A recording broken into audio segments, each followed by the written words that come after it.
চতুর্থীর দিন সকালবেলা আমি আর দীপু দুজনে মিলে কিন্তু বেরিয়ে পড়েছিলাম ঠাকুর দেখার জন্য। আর আমরা চলে গেছিলাম সাউথ কলকাতাতে। আর চতুর্থীতেই কিন্তু বেশ ভিড় হয়েছিল, সবাই কিন্তু ঠাকুর দেখতে বেরিয়ে পড়েছিলই অলরেডি। আমরা সবার প্রথমে চলে গেছিলাম বাদামতলা আশার সংঘ, আর এখানকার থিম ছিল আরজি। আমার কিন্তু প্যান্ডেলটা বেশ সুন্দর লেগেছে।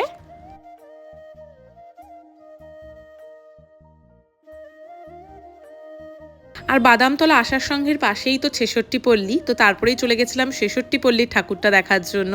এখানকার প্যান্ডেলটাও কিন্তু বেশ ভালো, তবে আমরা দিনের বেলা গেছিলাম বলে রাত্রে এদের অনেক কিছু হচ্ছে লাইভ, সেইগুলো দেখতে পারিনি। তারপরে আমরা চলে গেছিলাম এই প্যান্ডেলটায়, এইটার নাম সম্ভবত ছিল কালীঘাট ব্যায়াম সমিতি। ৬৬ পল্লীর সামনেই কিন্তু পড়ে এই প্যান্ডেলটা, তো তোমরা কিন্তু অবশ্যই এটা দেখে এসো, এটা খুব সুন্দর করেছে। আর এখানকার ঠাকুরের থিমটা ছিল রাজরাজেশ্বরী, খুব সুন্দর লেগেছে মায়ের মুখটাও। তারপরে চলে গেছিলাম আরও একটা প্যান্ডেলে, এইটার নামও কিন্তু আমি জানি না, এটা চেতলার কাছাকাছি পড়ে। তো এটাও খুব সুন্দর করেছে, এটা সমুদ্রের নিচের একটা থিম করেছে।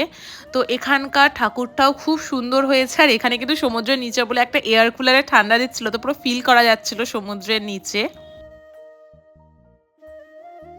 তো তারপরেই আমরা চলে যাই দেশপ্রিয় পার্কের ঠাকুরটা দেখার জন্য, তবে দেশপ্রিয় পার্ক কিন্তু এখনো কমপ্লিট হয়নি, সেই জন্য সেটা দেখতে পারলাম না। তারপরে চলে যাই ত্রিধারাতে, আর ত্রিধারার এবারের থিম কিন্তু ছিল চলো ফিরি। খুব সুন্দর করেছে এখানকার প্যান্ডেলটা, শিব গণেশের মূর্তি, ঝর্ণা, বিশেষত ঝর্ণার যে আওয়াজ সেটা মণ্ডপটাকে একটা আলাদা মাত্রায় নিয়ে গেছে, ভীষণ সুন্দর দেখতে লাগছে।